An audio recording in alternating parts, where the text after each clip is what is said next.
Todo mês de agosto, aqui na nossa comunidade, já é cultura nossa refletirmos sobre a importância de uma paternidade curada e restaurada. Toda família disfuncional que você conhece, e eu posso estar falando a teu respeito, toda família disfuncional veio de uma paternidade disfuncional, sem exceção, tá, irmãos?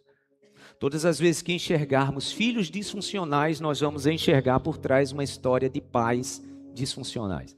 Alguém pode estar perguntando, pastor, e a mãe? Porque eu conheço numa família que o problema era a mãe. Pode ter certeza que essa mãe, que tem alguma situação que precisa de cura, veio de uma paternidade disfuncional.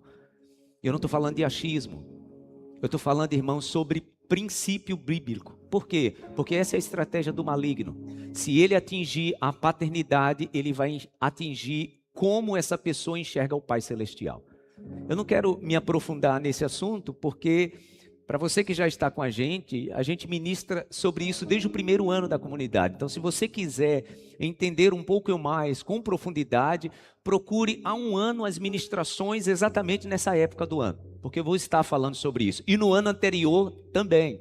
E em 2023 também, porque foi isso que Deus colocou no meu coração.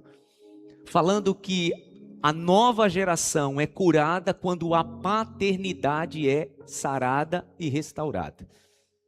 E a palavra dessa manhã, que não vai se encerrar hoje, tá, gente? É a palavra que nós vamos continuar ministrando no próximo domingo e no posterior. Nós falaremos sobre paternidade restaurada. E hoje eu quero falar sobre vencer o ressentimento. Vencer o ressentimento. Ressentimento e amargura é a semente venenosa que atinge frontalmente a paternidade.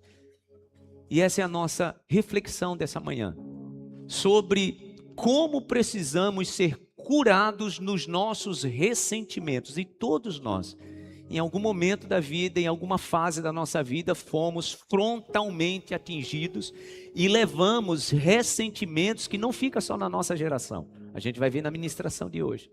Normalmente, quando nós não nos curamos nos nossos sentimentos, nós vamos para esse lugar de mágoa e de ressentimento. E então isso é despejado, literalmente despejado na geração seguinte. E a gente vê isso na vida de Esaú, o irmão mais velho de Jacó. Eu não vou me ater à história, porque sei que a maioria conhece. Mas se você não conhece, eu te convido como exercício de casa, por favor, como exercício de casa, leia o capítulo 26 e 27 de Gênesis. Porque eu quero já ir para esse momento aqui que a gente já vai ler. O momento em que, de fato, fica comprovado que a vida de Esaú foi guiada pela amargura e o ressentimento. E isso despejou, e isso desembocou na próxima geração. Os filhos e os netos de Esaú foram tomados pela amargura que guiava a vida dele. Como eu disse, eu não quero entrar em detalhes, mas você lembra que Esaú era irmão gêmeo de Jacó. Os dois nasceram, obviamente, por serem gêmeos, no mesmo parto. Só que Esaú saiu primeiro e Jacó saiu agarrado no calcanhar dele. Quando o primeiro bebezinho saiu, que foi Esaú, Jacó sai agarrado. Por isso o nome hebraico Iacov. Iacov, Iacob, significa aquele que agarra. No ventre, Deus já tinha revelado a Rebeca que haveria entre as duas nações, Deus já estava profetizando que daquelas duas crianças nasceriam duas grandes nações e que haveria muita briga entre as duas nações. É óbvio que quando Deus avisa, Deus não está avisando dizendo, olha, é uma sina e é um destino e não tem como mudar. Irmãos, todas as vezes que Deus nos avisa algo, com antecedência, Ele está dizendo para a gente cuidar. Por exemplo, quando Caim começa a amargurar o seu coração e tem inveja porque a oferta de Abel foi aceita e a de Caim não, o que é que a palavra diz? Que o próprio Deus chega lá em particular com Caim, por ter visto que o semblante dele mudou. A palavra diz isso e Deus diz o que para Caim? Caim, Estou percebendo você meio estranho. Ó, o pecado está batendo a porta e está querendo te dominar. É como se Deus estivesse dizendo, mas se você agir, você pode evitar o trágico futuro que está se desenhando. Então, quando o Senhor te dá um sonho, que você acorda pensando, meu Deus, que sonho estranho, o que é que Deus está dizendo? Que é algo que determina? Não, Deus está dando um aviso para que você se antecipe e faça alguma coisa. Quando Deus avisa a Rebeca que haveria uma luta, Ele não estava determinando o futuro, Ele estava avisando, olha, dá para eles mudarem. Só que as atitudes, gente, tanto de Esaú quanto de Jacó, foram só confirmando o que Deus tinha dito. Um nasce primeiro, Esaú, era o primogênito, Jacó nasce depois. E a palavra diz que houve uma história de muita intriga entre esses dois irmãos. Então a palavra diz que lá no meio da história, Esaú, por displicência, por negligência, abre mão do seu direito de ser abençoado. Quando ele vende o seu direito de filho mais velho, de primogenitura, por causa de um prato de comida. A palavra diz em Hebreus que ele desprezou a bênção, e Deus leva isso muito a sério. Quem despreza a bênção do casamento, quem despreza a bênção dos pais, quem despreza a bênção sobre os filhos, Deus leva muito isso a sério. Esaú não levou isso muito a sério não, tá, gente? É tanto que a palavra diz que ele comeu o prato, depois de ter jurado que estava abrindo mão de ser filho mais velho, ele comeu o prato de lentilha, se levantou e foi embora. Penso que na mente dele ele estava pensando assim, que Jacó bobão, está achando que agora é filho mais velho. Quando chega a época de Isaac abençoar, quem é que ele chama para receber a bênção de primogênito? Esaú, e não Jacó. Só que a palavra diz que as coisas mudaram. Jacó se antecipa, por isso que você precisa ler para entender os detalhes, tá? Jacó se antecipa, o pai já estava cego, ele se passa pelo irmão, veste a roupa do irmão, fica com o cheiro do irmão. E Isaac, já cego, pensa que está abençoando Esaú e na verdade está abençoando Jacó. Quando Jacó sai da tenda depois de receber a bênção, e Isaac estava sendo enganado, Esaú chega. Porque o pai tinha mandado ele caçar algo para trazer uma comida para que ele comesse antes de dar a bênção. E Esaú chega e o pai pergunta, quem é você? E ele diz, olha, eu sou teu filho Esaú. E a palavra diz então que Isaac percebe que tinha sido enganado. E é essa leitura que nós vamos fazer agora. Abra por favor a sua Bíblia em Gênesis, o primeiro livro, capítulo 27. E eu quero que você atente muito aos detalhes dessa leitura, porque os detalhes vão fazer toda a diferença para um entendimento que você vai ter até o final. Não se distraia, redobre sua atenção. Eu disse para os pastores ontem que essa seria uma mensagem muito densa. Então eu quero te dizer isso, será uma mensagem muito densa. A do próximo domingo vai ser mais leve, tá? Mas a de hoje, para a gente entender o princípio, vai ser uma mensagem muito densa. Então, se você se distrair, você vai perder o fio da meada e então você não vai entender. Gênesis capítulo 26, versículo 30. Olha o que diz a palavra. Quando Isaac acabou de abençoar Jacó, mal tendo ele saído da presença do pai, seu irmão Esaú chegou da caçada. Ele também preparou uma comida saborosa e trouxe a seu pai. E lhe disse, meu pai, levante-se e coma da minha caça para que o Senhor me dê sua bênção. Perguntou-lhe seu pai Isaque, quem é você? Ele respondeu, sou Esaú, seu filho mais velho. Profundamente abalado, Isaque começou a tremer muito e disse, quem então apanhou a caça e a trouxe para mim? Acabei de comê-la antes de você entrar. E a ele abençoei. E abençoado ele será. Quando Esaú ouviu as palavras de seu pai, deu um forte grito e cheio de amargura. Deu um forte grito e cheio de amargura. Implorou ao pai, abençoe também a mim, meu pai. Mas ele respondeu, seu irmão chegou astutamente e recebeu a bênção que pertencia a você. Cheio de amargura. Como eu já disse, a vida de Esaú foi pautada na amargura. E olhe bem para mim, quem vive uma vida pautada de amargura vai amargurar a vida de outras pessoas. Isso é um princípio, tá? Quem não se permitiu ser curado, ser curada, largar o ressentimento, perdoar e deixa a amargura tomar conta do seu coração, vai amargurar a vida de outros, porque foi o que aconteceu com Esaú. A palavra diz que o seu choro foi um choro amargo. A palavra no original aí, gente, é a palavra hebraica amarrou, que vem da palavra mara, ou marrá, ou morrá, que tem o mesmo significado. O que significa amargura, ou marra em hebraico, é despejar algo como um fel. Sabe fel?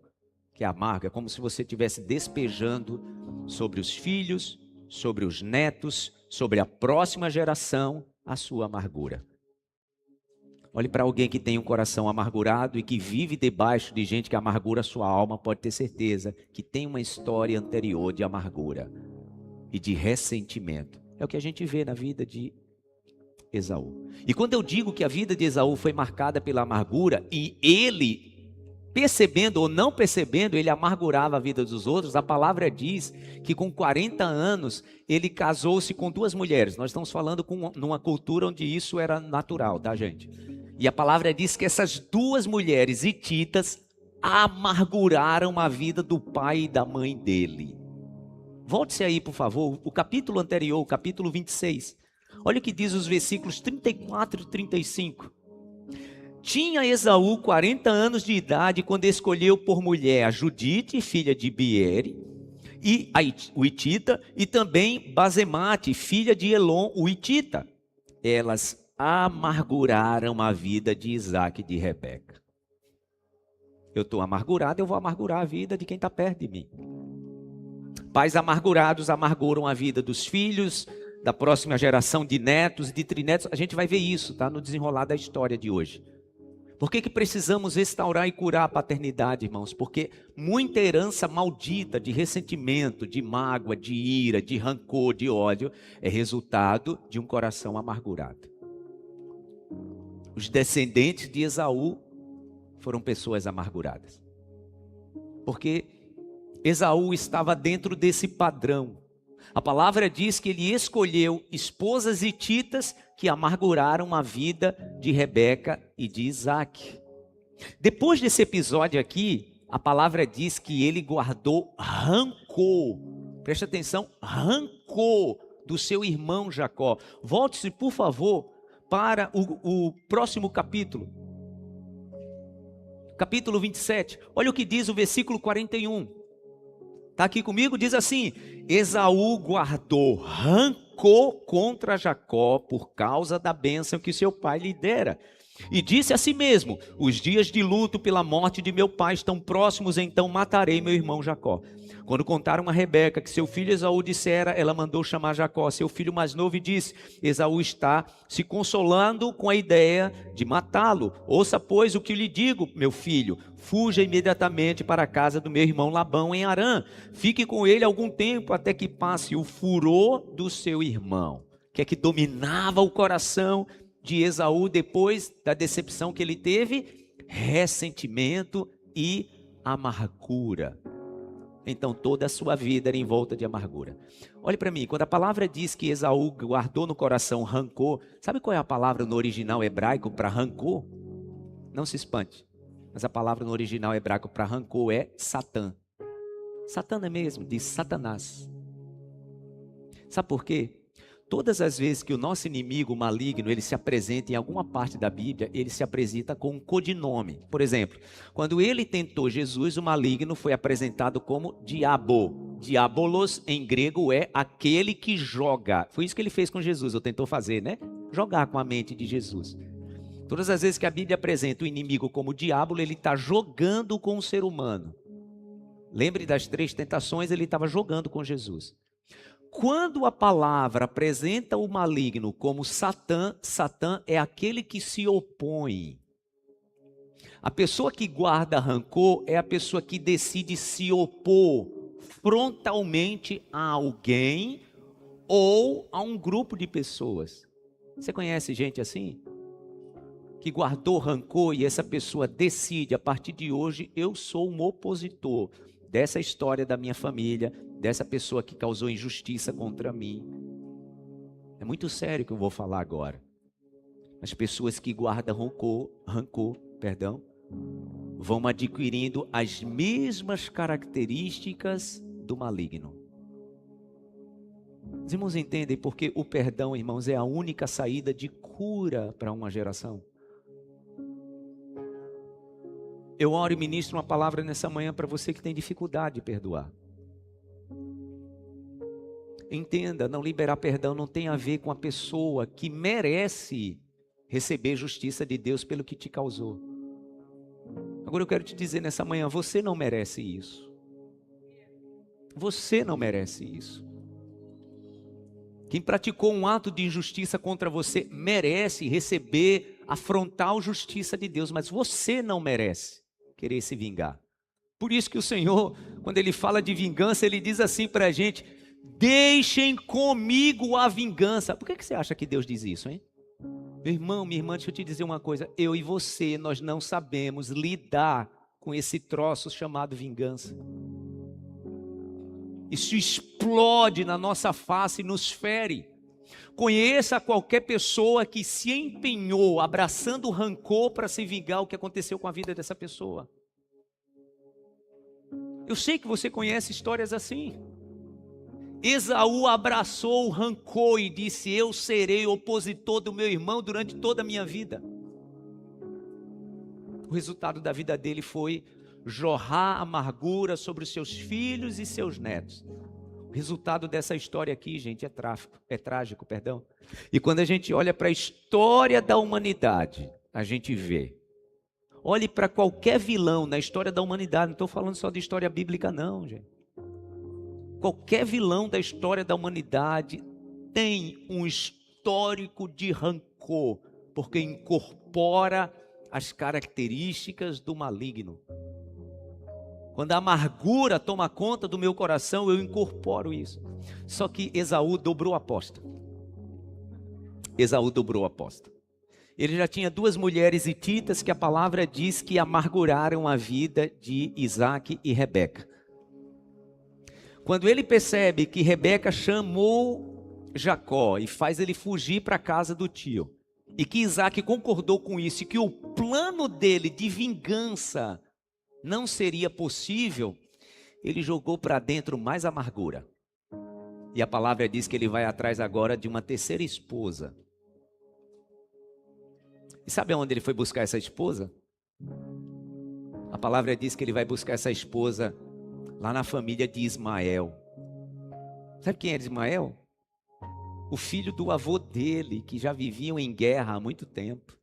Já havia um problema familiar que Abraão, por falta de sabedoria, tinha causado na família. Os irmãos percebem que tudo que eu estou falando tem relação com paternidade? Então Esaú pensa: ah é? O meu pai e minha mãe não permitiram que eu me vingasse, pois agora eu vou tornar a vida deles mais amarga. A palavra diz que ele vai na casa de Ismael e busca lá sua terceira esposa, porque sabia que isso afrontaria o seu pai e a sua mãe e a memória do seu avô, porque gente amargurada, irmãos, sempre vai se empenhar para atacar alguém pela sua dor. Eles têm que sentir o que eu senti. Ela tem que sentir na pele o que um dia eu senti. E entenda, tá? Isso é feito consciente ou inconscientemente. Na maioria dos casos é feito inconscientemente. E a pessoa nem está percebendo que está amargurando todo o seu ecossistema ao redor. Esaú fez isso. E a palavra de Deus nos alerta com veemência para termos cuidado com a raiz de amargura. E sabe o que é interessante?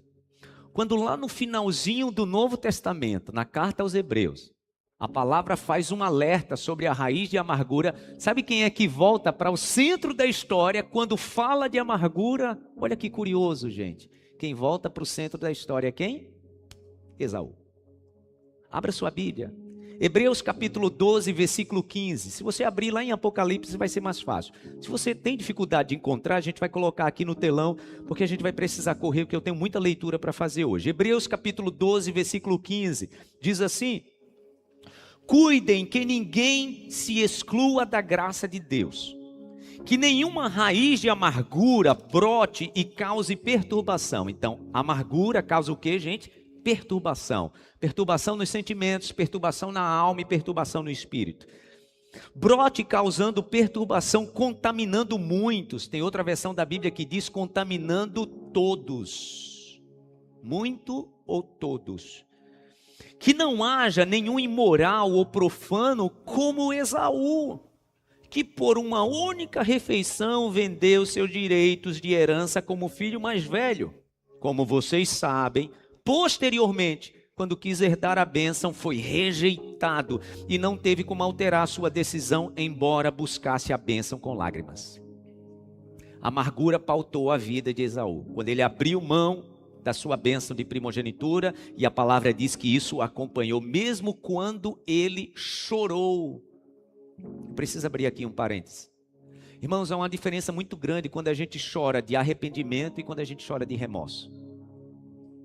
Tem muita gente que a amargura não se apartou do seu coração, porque quando as coisas deram errado, e você se viu numa situação muito ruim, o choro não foi de arrependimento, porque a palavra arrependimento é metanoia, é quando eu mudo de caminho. Remorso não. Remorso eu peço perdão, eu choro, eu digo que nunca mais vou fazer, mas isso não vem de um coração mudado. A palavra diz que quando Esaú perdeu a bênção, ele chorou, e ele chorou amargamente. Por quê? Porque o que dominava o seu coração não era o arrependimento, era a amargura. Muitos filhos estão replicando as mesmas dores que receberam dos seus pais. Dores essas que estão sendo agora replicadas sobre os filhos e netos. Há uma máxima que diz que as pessoas só mudam por 3 motivos: dor, sofrimento e remorso. Remorso aí nós temos que substituir, né? Por arrependimento. Porque o arrependimento é quando de fato eu sinto. E eu digo, olha, durante toda a minha vida eu caminhei por essa estrada. Mas eu já sofri tanto, eu já perdi tanto que agora eu preciso caminhar por essa estrada. Não foi o caso de Esaú. Não foi o caso de Esaú. Quando ele se vê perder da bênção, a palavra diz que ele grita e ele chora. Mas seu coração não mudou. Porque o seu coração estava dominado pelo ressentimento. Olha o conceito de ressentimento. Ressentimento é um sentimento persistente de mágoa, de raiva ou amargura. Então, ressentimento é um sentimento persistente de mágoa, raiva ou amargura, que surge de uma ofensa, injustiça ou decepção sofrida. Escute a história de uma pessoa amargurada e sabe o que você vai dizer? Você tem razão de sentir o que você sente. Porque normalmente essa pessoa vem de uma situação e de uma história de injustiça. Só que temos aprendido, irmãos, na palavra que esse não é o caminho para a libertação e para a bênção. Todos nós temos uma história de mágoa que veio a partir de uma injustiça que cometeram com a gente. Seja os nossos pais que não foram parceiros legais e tudo que a gente viu nos magoou e nos levou para esse lugar de amargura. Seja um líder, uma líder, seja alguém que tinha influência sobre nós, que nos machucou e nos magoou profundamente. A gente sempre vai ter uma história que a gente vai dizer, olha, o que eu estou sendo, o que eu estou fazendo, as minhas decisões justificam porque eu já passei por isso, pastor, por isso. Você acha isso justo? O conceito de ressentimento é essa amargura surge de uma ofensa, de uma injustiça e de uma decepção sofrida no passado. Ressentimento significa sentir de novo. A pessoa cultiva e requenta a dor, mantendo-se presa à lembrança do agravo e da injustiça. A pessoa que vive ressentimento, ela está revisitando aquele momento constantemente. E por isso ela não é sarada. Por isso ela não é curada. Quando a gente olha para a história de Esaú, é isso. A atitude do seu irmão amargurou a sua alma e ele então decidiu guardar o rancor. E normalmente, irmãos, a amargura, ela sempre vai gerar pessoas ou homicidas ou suicidas. É muito delicado o que eu estou falando, mas é muito sério. E esse é um padrão. Os descendentes de Esaú se tornaram homicidas.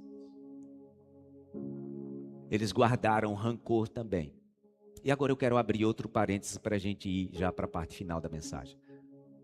No meio dessa história, vocês sabem que Jacó e Esaú, eles se reconciliaram. Vocês lembram? Jacó e Esaú, eles se perdoaram. Quando Jacó foge para a casa do tio, lá ele passa 21 anos aproximadamente. Os primeiros 7 anos ele trabalhou para casar com Raquel. O tio passou a perna nele, porque ele estava acostumado a passar a perna em todo mundo, né? No pai, no irmão. Então Deus tratou Jacó, devolvendo a ele tudo o que ele estava fazendo. Então ele trabalha 7 anos para casar com Raquel, o tio o engana. Aí agora ele precisa trabalhar mais 7 anos para casar com a mulher verdadeira, né? Porque o tio tinha casado ele com a mais velha. 14 anos sem ganhar salário, só pagando o dote. Ele então faz um acordo com o tio, dizendo, agora eu preciso trabalhar para a minha família. Os próximos 7 anos, a palavra diz que Deus o prospera, porque ele estava sendo tratado. E ele enriquece tanto que ele fica mais rico do que o tio e os cunhados, né, que eram primos também. Eles começam a olhar para Jacó meio desconfiado, Jacó decide fugir. O tio o encontra no caminho, Deus dá um recado a Labão, dizendo para ele, não toque em Jacó, ele é abençoado. E então o tio, que era sogro, também abençoa Jacó. Quando ele sai dessa enrascada, ele então recebe um mensageiro dizendo, teu irmão está chegando com 400 homens. Jacó tremeu nas bases. Quase 20 anos depois, o irmão não estava vindo sozinho, estava vindo com 400 homens. E a palavra diz que o mensageiro deu o detalhe, que todos vinham como guerreiros. Jacó pensou, vai destruir tudo. Divide sua família em 3 grupos, pensando, se alcançar um, pelo menos os outros se salvam. E ele fica sozinho naquele famoso episódio do Val de Jaboque, né, em que ele luta com o Senhor, dizendo, o Senhor vai ter que me abençoar, o Senhor vai ter que mudar a minha sina. E é naquele momento então que Deus muda o nome dele, né, muda a identidade dele. E Jacó então é abençoado. Quando amanhece o dia, ele atravessa o val do Jaboque, o rio Jaboque, ele chega do outro lado e ele encontra-se com Esaú. A palavra diz que quando ele vê seu irmão, ele já vai, se ajoelha diante de Esaú, buscando misericórdia, né? Tinha passado tanto tempo. Mas Esaú, vindo com 400 homens, ele estava pensando, ele vai me destruir todo. Ao contrário, Deus já tinha moldado o coração de Esaú. E a palavra diz que Esaú se lança ao seu pescoço e chora alto. Agora, não de remorso, agora não de amargura, mas era um choro de perdão mesmo. Era um choro de reconciliação. Os dois se perdoam mutuamente. E a palavra diz que depois eles vivem em paz. Só que o estrago já estava feito. Porque aquilo, irmãos, a semente que nós plantamos na mesa da nossa casa, essa semente vai visitar as gerações seguintes.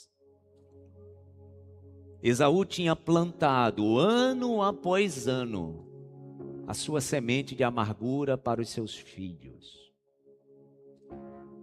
Por mais que agora Deus tinha dado a ele a chance, ele tinha agarrado a chance de se reconciliar e perdoar seu irmão, a semente já estava plantada.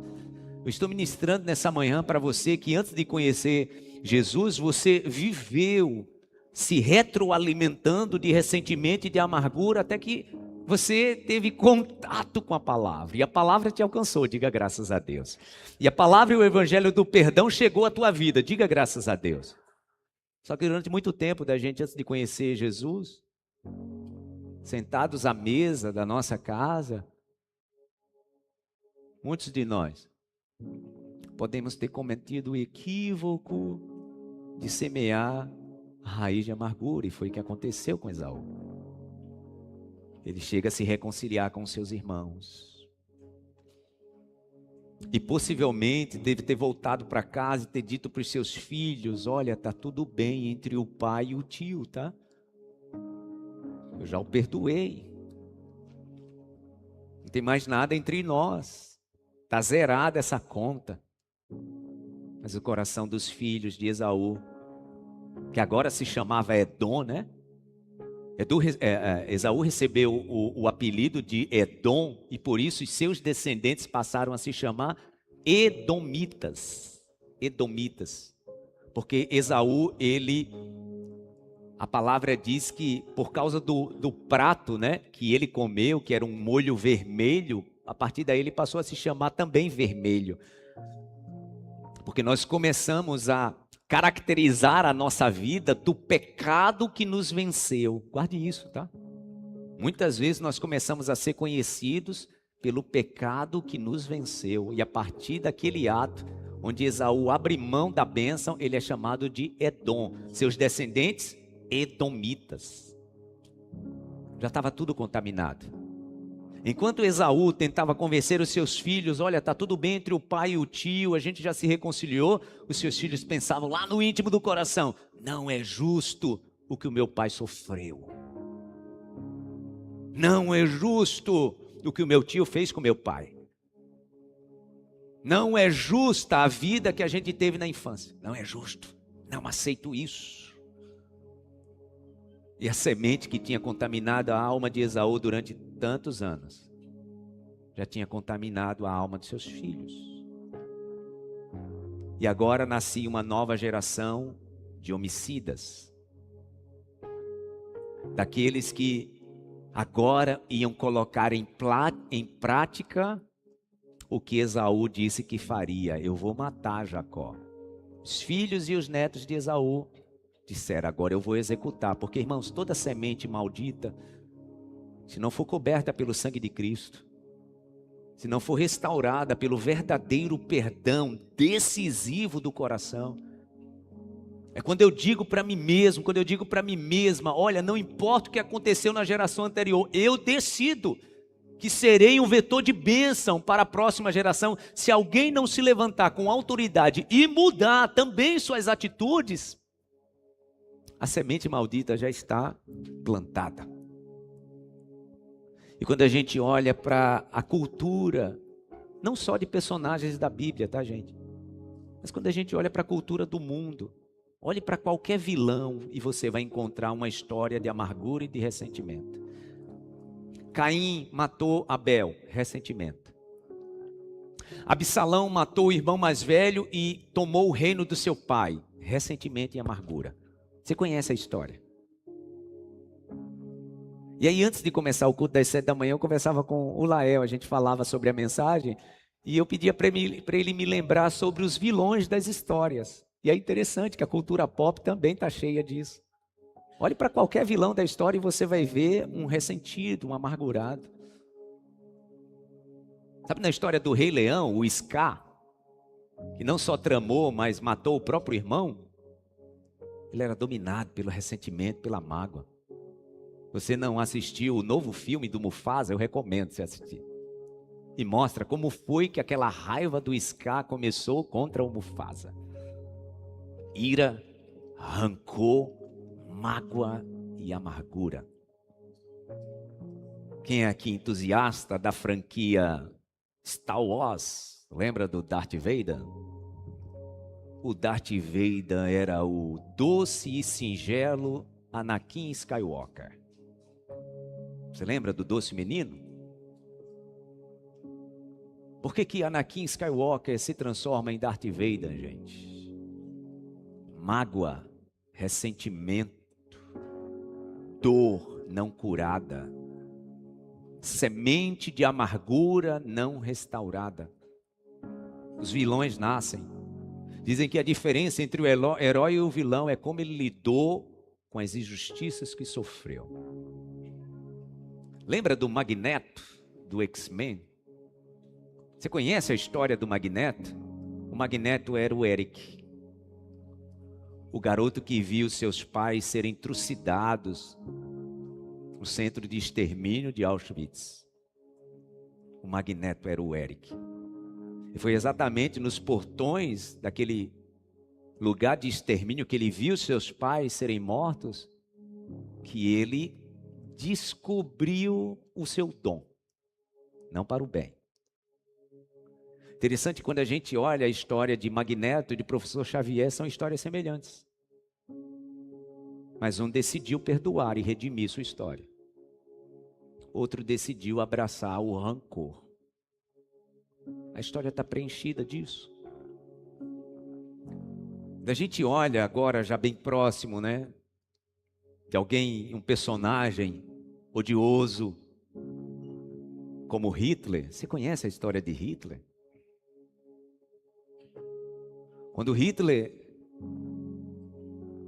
ele convence toda uma nação a fazer de olhos vendados o que fez com a humanidade, ele aproveitou também de um sentimento de amargura que a nação alemã nutria sobre tudo que tinha acontecido na Primeira Guerra. E essa é uma pergunta que todos fazem, né? Como é que um homem consegue convencer uma nação toda a fazer tanta atrocidade? Um homem amargurado, ressentido e rejeitado, encontrando pessoas amarguradas, feridas. Essa é a receita para o caos. Alguém amargurado, encontrou com alguém amargurado, meu irmão, minha irmã, ai da próxima geração. A história da humanidade é marcada por isso. As histórias das famílias são marcadas por isso, irmãos. A não ser que alguém se levante. A não ser que alguém se posicione e diga, não mais, não aceito mais. Porque entenda, muitos filhos que prometeram, olharam para o seu pai, para sua mãe, disseram, eu não quero isso no meu casamento, eu não quero isso na minha vida. Deus me livre, quando Deus me deu a oportunidade de eu viver a minha família, eu farei completamente diferente. Se a amargura não foi restaurada, curada, se o rancor não foi despejado para fora, a semente que você recebe nas suas mãos é exatamente essa semente de amargura.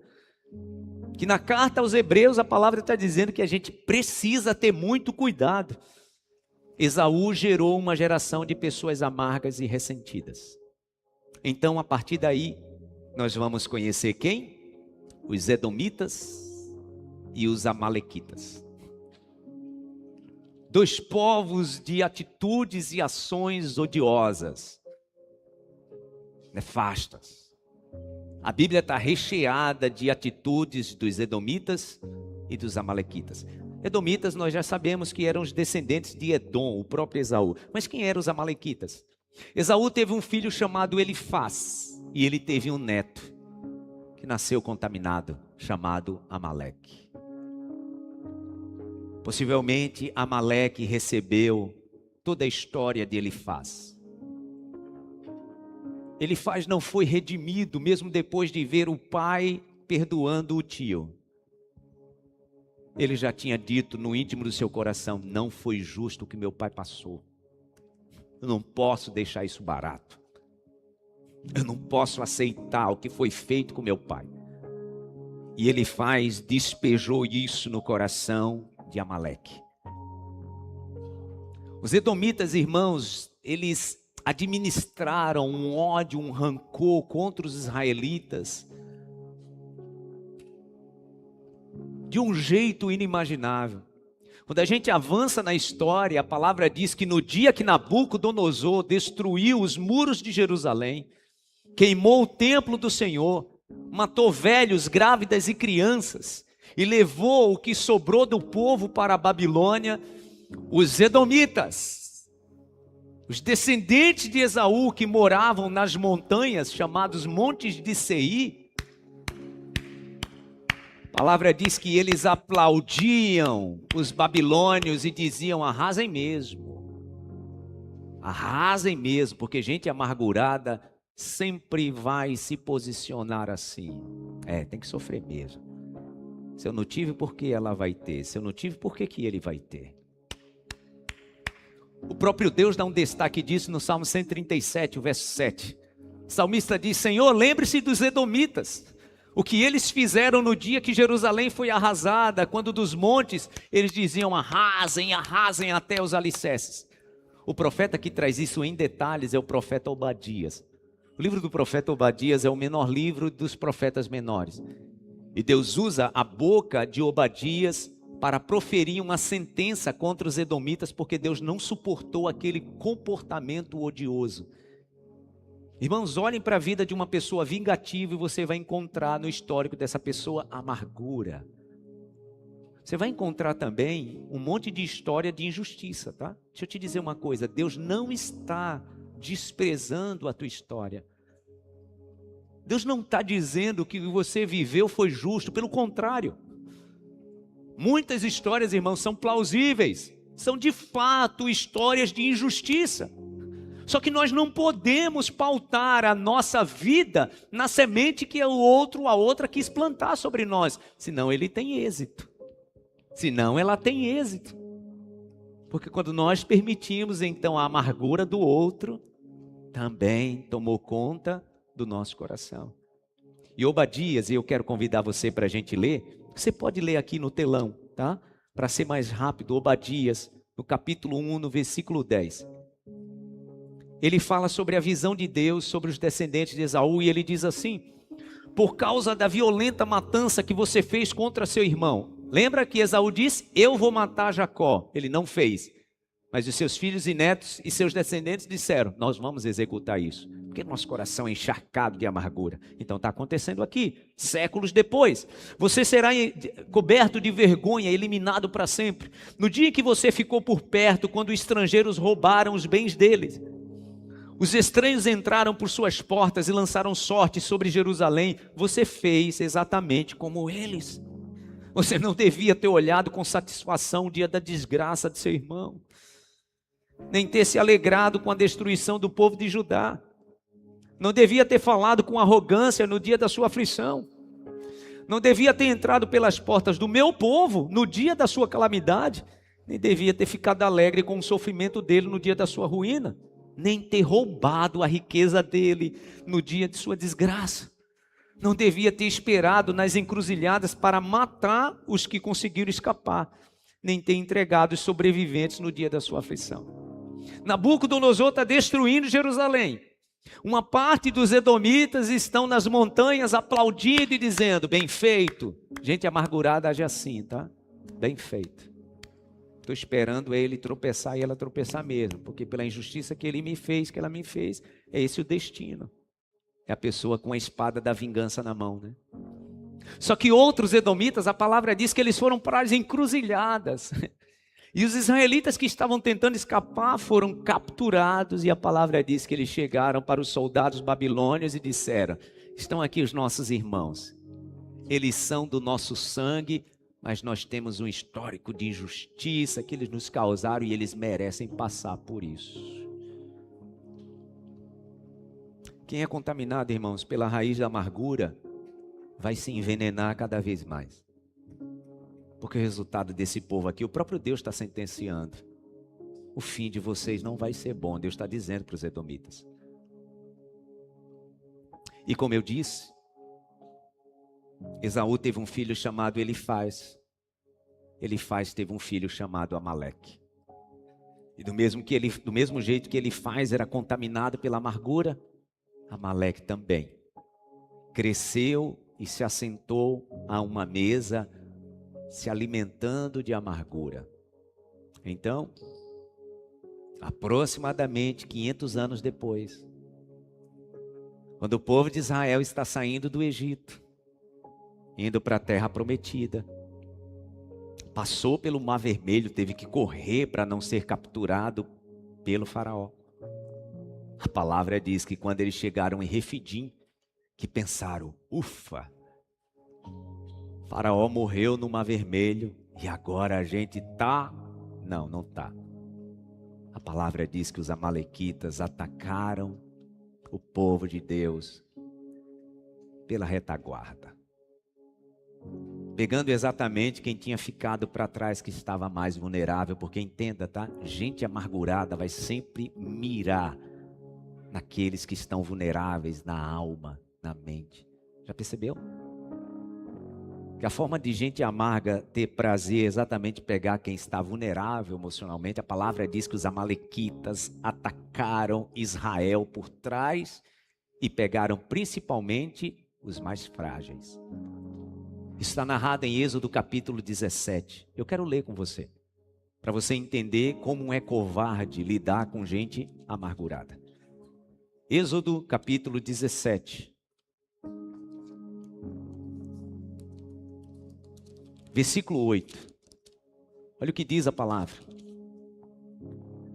Sucedeu que os amalequitas vieram atacar os israelitas em Refidim. Gente, não tinha nada a ver o ataque. Já tinha se passado mais de 500 anos. Mas a amargura dominava as ações.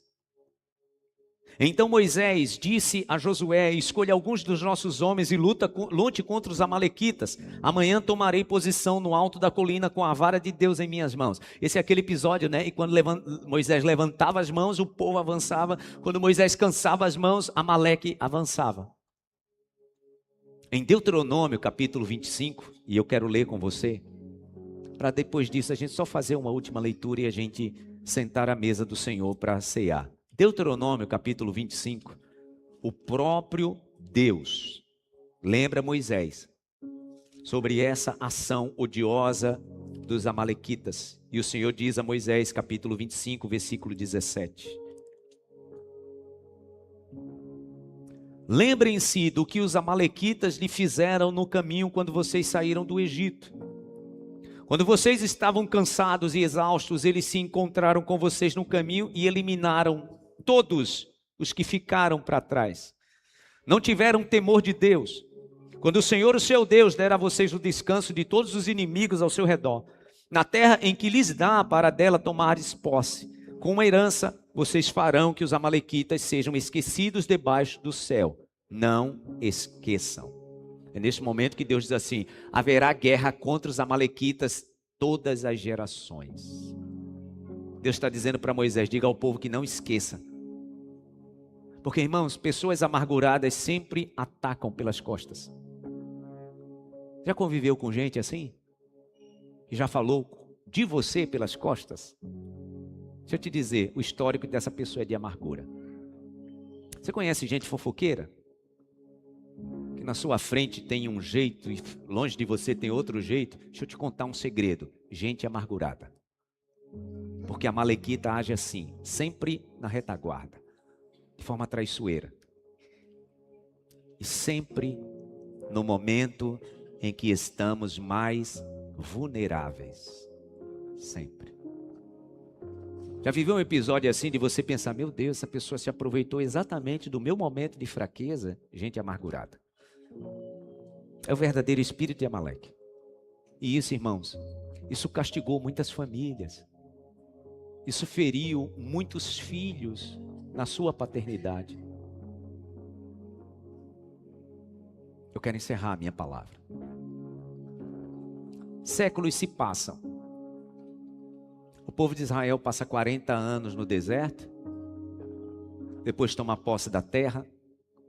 Aproximadamente 400 anos sendo guiado por juízes, até que o primeiro monarca, a primeira linhagem de monarquia em Israel se levanta. E quem foi o primeiro rei?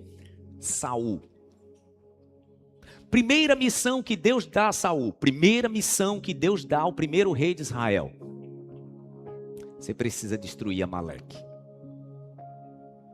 Porque senão essa será uma mancha sobre vocês por todas as gerações. Irmãos, nós precisamos identificar na nossa vida e nos nossos relacionamentos Quem é dominado pela amargura, quem é dominada pela amargura, e isso vai manchar a nossa caminhada. Era isso que Deus estava dizendo para Saul. Saul, tua primeira missão como rei, procura os amalequitas, destrua eles. Senão, conviver com gente amarga vai trazer sérios prejuízos para vocês. Só que Saul falhou. A ordem de Deus tem que destruir tudo. Você vai capturar o seu rei, você vai destruir todos eles. Porque raiz de amargura, gente, tem que ser destruída da nossa vida. Histórico de amargura tem que ser zerado. Isso é feito através do perdão. Sabe quando você chega para sua esposa, chega para o seu marido e diz: não aceito mais esse histórico na minha família. Isso já trouxe destruição demais. Eu ouvi as histórias do meu pai, da minha mãe, do meu avô, da minha avó. As histórias são repetidas. Eu não aceito mais isso. Então você toma uma decisão e destrói essa raiz de amargura. Se não fizer isso, isso vai se repetir. E Saul falhou. Saul falhou. A palavra diz que quando o profeta Samuel chega, depois da batalha entre Israel e Amaleque, Saul vem cumprimentar Samuel alegre, dizendo: eu fiz exatamente o que você me pediu. E Samuel pergunta: e esse barulho aí de balido de ovelha que eu estou ouvindo? Aí ele diz: não, é o seguinte, quando os soldados viram o rebanho deles, os soldados pensaram: olha aí que ideia maravilhosa, se a gente pegar esse rebanho e oferecer um sacrifício ao Senhor. Naquele momento que o Senhor diz através da boca de Samuel para Saul, né? Saul, para Deus é mais importante obedecer do que sacrificar. Pode aplaudir ao Senhor por isso. Deixa eu lhe dizer uma coisa para encerrar essa palavra. Tem gente que está vivendo sacrifícios sequenciais na sua vida, pelo simples fato de você não escolher obedecer. Tem gente que está vivendo uma vida de sacrifício, irmão. Às vezes está sacrificando sua própria vida, seu próprio futuro, sacrificando a próxima geração, sacrificando seus filhos, porque não quer obedecer. É isso que Samuel está dizendo para Saul. Saul, para Deus, mais importante obedecer do que oferecer sacrifício. A palavra diz que Saul foi negligente e então os filhos de Agag, que era o rei dos amalequitas, eles fogem. Mas Agag, o rei dos amalequitas, foi capturado. Samuel é quem o mata. Mas a semente maldita estava plantada, né? Séculos depois, o povo de Israel não tinha mais pátria, não tinha mais capital, estava cativo na Babilônia e na Pérsia. E no livro de Esté, capítulo 3, a palavra diz que se levanta um primeiro-ministro dos persas, um homem chamado Amã. E a palavra traz o detalhe de que Amã era descendente de Agag, descendente de Amaleque. Foi o primeiro genocídio planejado do povo de Israel. Meu Deus! Irmãos, o que uma raiz de amargura gera de geração a geração. A palavra diz que quando Amã teve raiva de Mardoqueu, você conhece a história, ele não quis apenas matar Mardoqueu. O plano dele era matar todo o povo de Israel. Porque o seu plano era um plano baseado em quê? Na amargura. Quem tem a vida pautada pela amargura vai guardar rancor e ressentimento no desenrolar do tempo. E o que essa palavra tem a ver com paternidade? Porque os nossos filhos merecem ser curados. A vida que o Senhor te deu agora, ela merece ser sarada e curada. Aquilo que Deus olha para a próxima geração e para o teu futuro, merece receber a cura. Mas nós precisamos, irmãos, nos despojar de toda amargura. A carta aos Hebreus diz que aquele que não cuida, ele se exime da graça de Deus, porque a amargura toma conta desse lugar. Por isso que Hebreus 12:15 diz, ninguém se exclua da graça de Deus. Tem gente que está tão abraçado com amargura, com ressentimento, e que o rancor que está se excluindo da graça divina. Ao invés de se abraçar com a graça, com a bênção, com o perdão, com um lar feliz, abençoado, essa pessoa ainda está remoendo, porque ressentimento é isso, né? É revisitar a dor. Então, consciente ou inconscientemente, essa pessoa está remoendo toda a amargura que recebeu. Que recebeu aonde? Naquela conversa de mesa, naquela conversa familiar. Esaú, mesmo depois de se reconciliar com seu irmão, ele já tinha plantado veneno. E a próxima geração estava contaminada. Para a gente encerrar, eu quero com muito amor trazer esse recado para você, pai, você, mãe. Não deixe sua dor ser despejada sobre seus filhos. Tem assuntos que você não trata sentado à mesa. Tem assunto que você, marido, você, mulher, vocês vão tratar dentro do quarto. Para poupar seus filhos. Deixa eu te dizer, Deus sabe que o que você está falando é plausível, é justificável. A dor que te causaram, ela não é fictícia. Ela não é fictícia. Ela é real. Mas seus filhos não precisam receber. Seus netos não precisam receber. Esaú até tentou reparar, mas já era tarde. Seus filhos e netos estavam contaminados. Era necessário que essa raiz de amargura recebesse redenção. E é isso que Deus quer nos trazer nessa manhã, quando nos assentarmos agora à mesa do Senhor. Permita que o pão e o vinho que você vai tomar deles agora, comer, beber, que seja um ato de redenção de Deus para a sua vida. O Senhor te convida a começar a contar novas histórias para os seus filhos. Sabe as histórias que você sempre acostumou a repetir, sentado à mesa? Mude. Já tem um tempo que o Senhor usou minha esposa para me repreender nisso, tá, gente? Era muito comum eu sentar à mesa da casa e, na minha mente, numa tentativa de ensinar os meus filhos sobre gratidão, sentado ali com um banquete farto, eu sempre tentava ensinar os meus filhos sobre serem gratos, dizendo, olha, a idade de vocês, eu nunca tive isso. A gente era muito pobre. A gente tinha muita falta. Hoje mais não, mas todo tempo a Helena perguntava, papai, você foi muito pobre, né?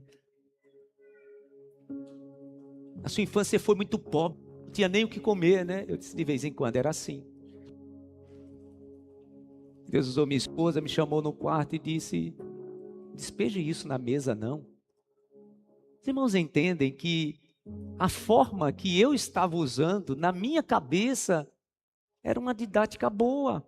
Peraí, eu preciso ensinar os meus filhos a serem gratos, porque o que eles têm, eu não tive. Só que eu estava despejando na mesa da minha casa, minha amargura, minha escassez. Não despeje na sua mesa o seu histórico de escassez, se o Senhor já te colocou na abundância. Principalmente, irmãos, quando está trazendo para a mesa a escassez dentro do casamento. Os nossos filhos não precisam saber da escassez do nosso casamento, dos nossos relacionamentos. Porque isso vai amargurar a vida deles. E sabe o que vai acontecer? O que aconteceu com Esaú e Jacó. A palavra diz que Rebeca era mais chegada a Jacó. E Isaac era mais chegado a Esaú. Sabe qual foi a receita e o caos disso? Filhos que tomaram partido.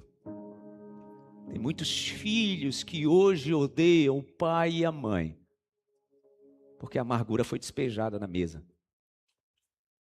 A paternidade, irmão, só é restaurada quando o pai e mãe são restaurados. É o último versículo do último capítulo, do último livro do Antigo Testamento.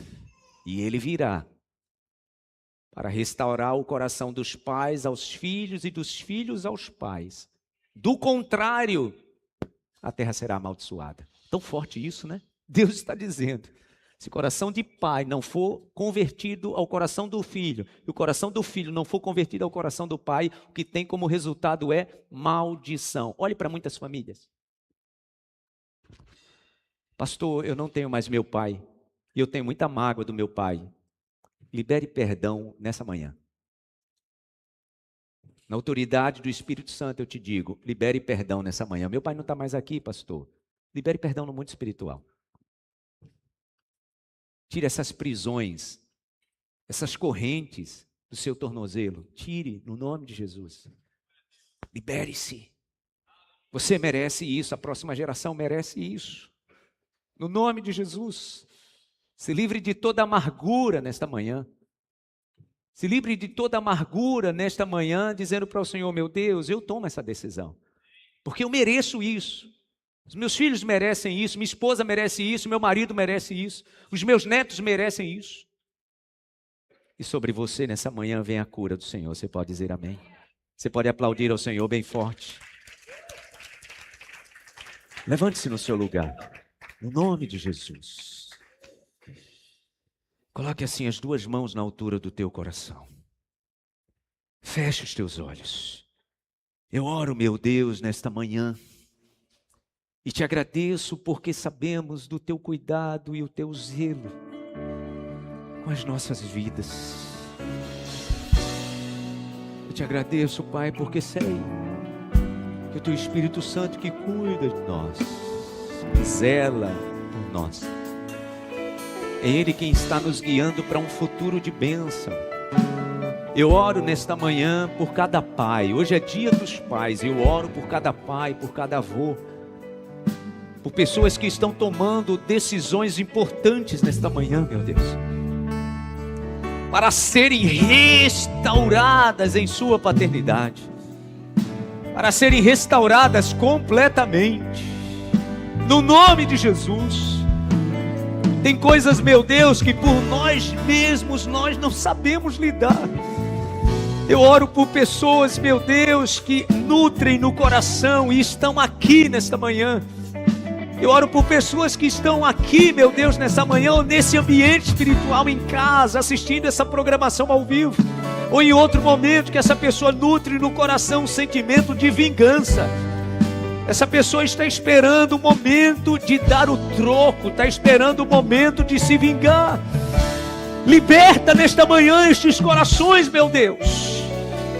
Nós abrimos mão de tudo isso, porque nós queremos uma vida e um futuro de bênção, um futuro plenamente abençoado. Nós nos despojamos de toda raiz de amargura, porque sabemos que o Senhor sabe os planos que tem a nosso respeito. Como diz a tua palavra no livro do profeta Jeremias, eu sei os planos que eu tenho para vocês, diz o Senhor, planos de paz e não de mal, planos de lhes propor um futuro. É isso que nós queremos, meu Deus. É isso que nós queremos.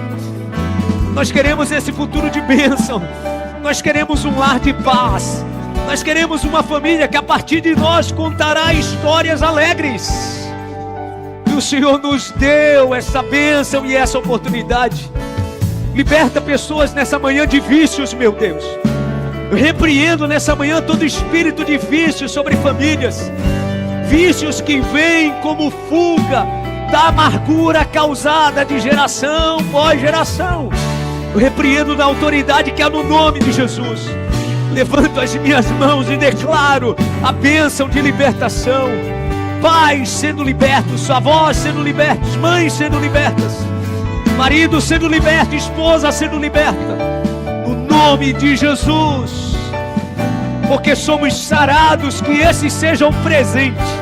Que este seja o presente que esse pai, que esta mãe recebe nesta manhã.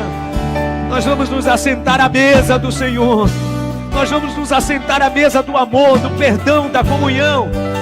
Estamos, meu Deus, nos assentando com o coração curado, sarado, pleno, restaurado. sem ressentimento, sem rancor, sem mágoa, sem ira. Que filhos estejam tomando decisões nessa manhã de perdoar os seus pais. Mesmo que esses pais estejam distantes ou já nem estejam mais entre nós. Que essa decisão seja certa, meu Deus. No nome de Jesus.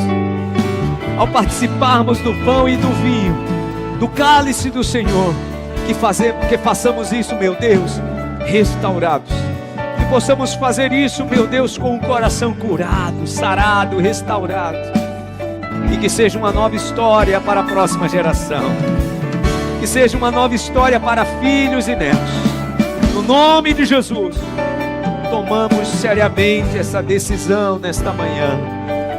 No nome do Senhor Jesus. No nome de Jesus. Amém. Segure na sua mão o corpo de Cristo. Segure na sua mão o sangue de Cristo. Vamos consagrar ao Senhor. Pois eu recebi do Senhor o que também vos ensinei. O Senhor Jesus, na noite em que foi traído, tomou o pão e, tendo dado graças, o partiu e disse: tomai e comei, este é o meu corpo que é dado por vós. Façam isso, sempre em memória de mim. Consagramos a Ti, meu Senhor, o pão e o vinho, elementos que simbolizam o Teu corpo e o Teu sangue. Com o coração curado, sarado e pleno, nós consagramos ao Senhor o Teu corpo e o Teu sangue, em nome do Pai, do Filho e do Espírito Santo de Deus. Amém. Segure na mão o corpo do Senhor, levante-o na sua mão. A Santa Ceia é para os filhos de Deus. Filhos de Deus são aqueles que já aceitaram Jesus, receberam-no como Senhor e Salvador, declararam isso publicamente através do batismo e vivem uma vida guiados pelo Espírito Santo. É assim que diz a palavra. Todos aqueles que são guiados pelo Espírito, esses são filhos de Deus. Então você que nessa manhã, sentado à mesa do Senhor, vai participar da ceia do Senhor Jesus, faça um pedido especial ao Senhor, inclusive sobre esse assunto que Deus trouxe ao teu coração. Se você percebe nessa manhã que é uma pessoa difícil de liberar perdão, de se encontrar nesse lugar de perdão, peça ao Senhor: muda o meu coração, meu Deus. Se você é uma pessoa que está esperando se vingar de alguém, peça ao Senhor que tire isso do seu coração nessa manhã. Mas é sério, peça mesmo, no nome de Jesus. Em nome de Jesus.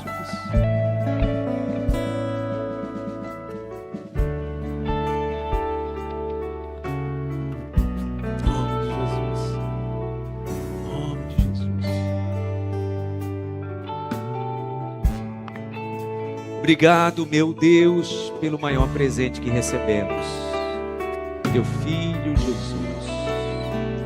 Amém. Comamos o corpo de Cristo.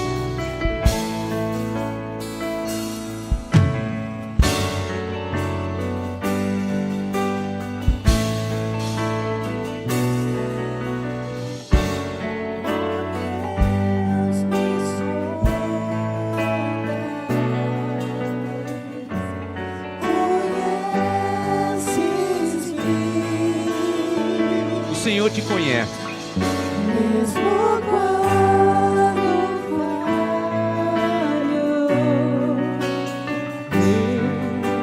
Você que comeu do corpo do Senhor, agora você pode tomar do cálice do Senhor. Faça isso aí, Senhor.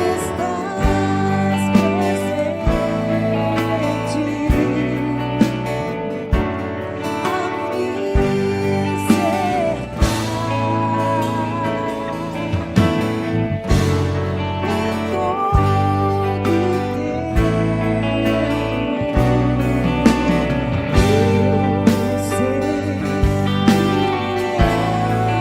Meu Deus, essa é uma manhã de perdão.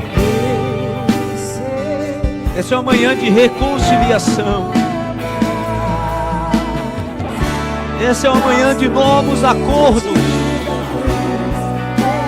Essa é uma manhã de cura. Essa é uma manhã para se libertar de todo o ressentimento, meu Deus. Essa é uma manhã de paternidade restaurada. Sua glória, céu encheu. Essa é uma manhã de determinar destino de bênção para os nossos filhos e netos. Essa é uma manhã de restauração completa na alma, no corpo e no espírito. Nos prostramos diante da cruz de Cristo. Reconhecemos o quanto precisamos de Ti, Jesus. O Senhor é o nosso guia, o nosso protetor. O Senhor nos restaura completamente, nós precisamos disso. Guia-nos pela Tua poderosa mão, no nome de Jesus. Restaura-nos completamente, Jesus. Nós temos um compromisso com o futuro de bênção. Não suportamos mais viver uma vida de perdas e de sofrimento. Diante do Senhor, diante da cruz de Jesus, do Teu altar, restaura-nos completamente. Restaura esse Teu filho. Restaura os pais nesta manhã. Restaura os pais nesta manhã, Jesus. Restaura os filhos nesta manhã.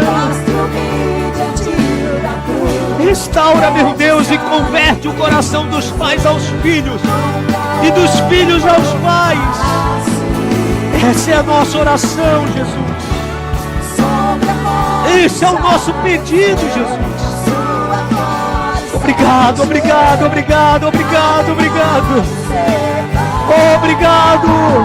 Obrigado por essa bênção de restauração.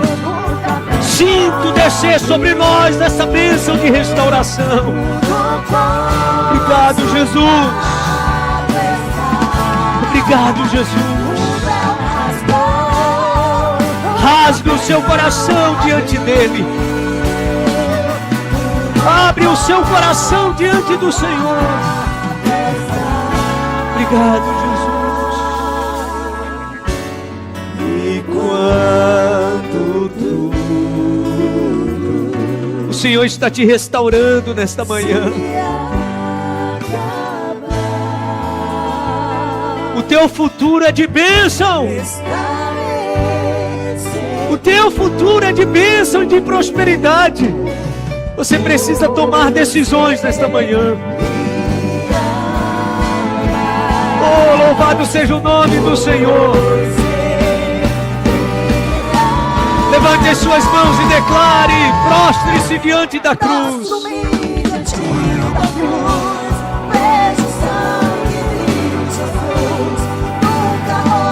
Obrigado, meu Deus. Obrigado, Jesus. Obrigado, Jesus.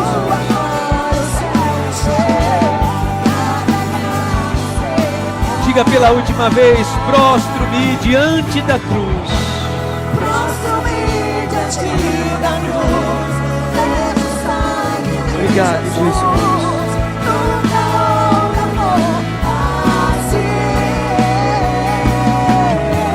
Obrigado, Jesus.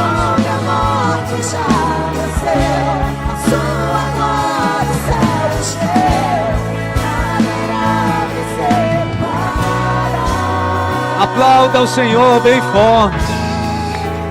Aproveita e coloca palavras que glorifiquem, que exaltam, que elogiem o teu Deus. Junta as tuas palmas, palavras de elogio. Abençoa quem está perto de você. Nós oramos nesta manhã, meu Deus, e te agradecemos, porque somos agraciados pelo perdão. Fomos agraciados pelo perdão. Louvado seja o nome do Senhor. Diga para a pessoa do seu lado: você recebeu cura nesta manhã.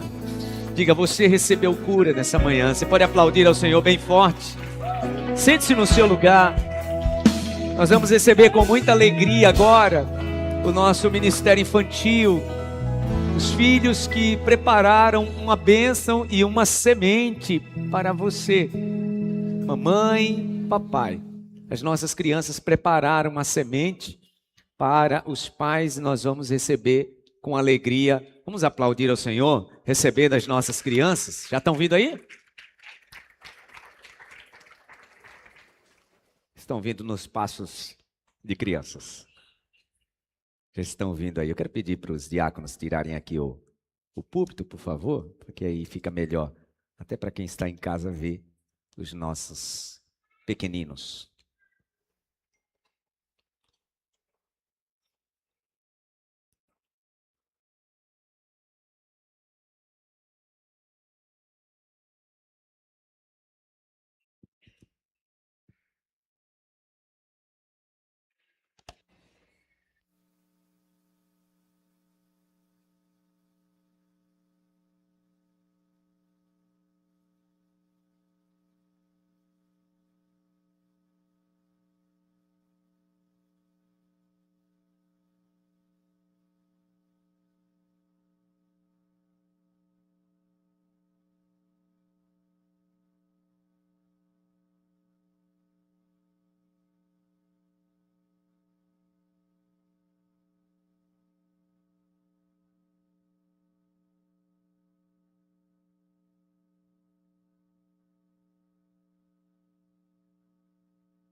Os irmãos entendem o tamanho da igreja que tem lá, né? São duas igrejas, né? Uma aqui e outra lá. E lá, de fato, eles estão no culto deles. Amém. Graças a Deus. Já que eles estão aqui agora, vamos aplaudir ao Senhor pela vida das crianças? Glória a Deus. Deus abençoe esse ministério tão abençoado, Faro Kids. Deus recompense.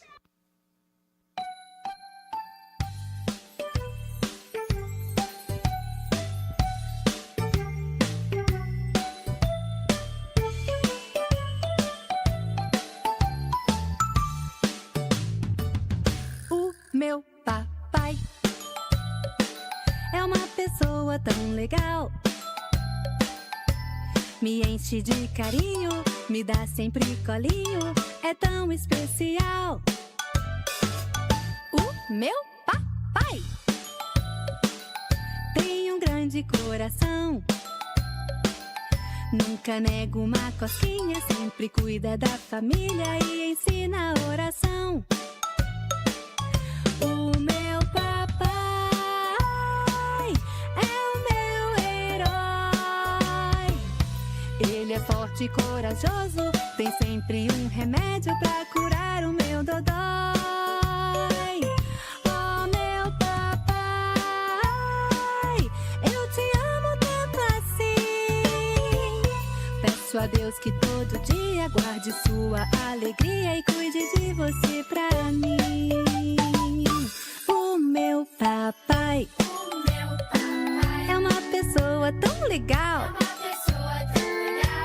Me enche de carinho, me dá sempre colinho e é tão especial.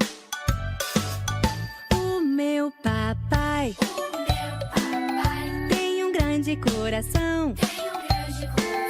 Nunca nega uma cosquinha, sempre cuida da família e ensina a oração. O meu papai é o meu herói. Ele é forte e corajoso, tem sempre um remédio pra curar o meu dodói. Oh, meu papai, eu te amo tanto assim. Peço a Deus que todo dia guarde sua alegria e cuide de você pra mim.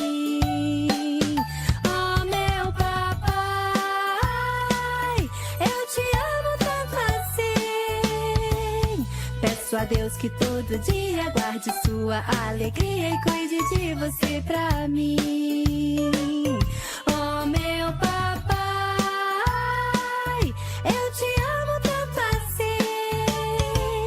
Peço a Deus que todo dia guarde sua alegria e cuide de você pra mim. Peço a Deus que todo dia guarde sua alegria e cuide de você pra mim. Peço a Deus que todo dia guarde sua alegria e cuide de você pra mim.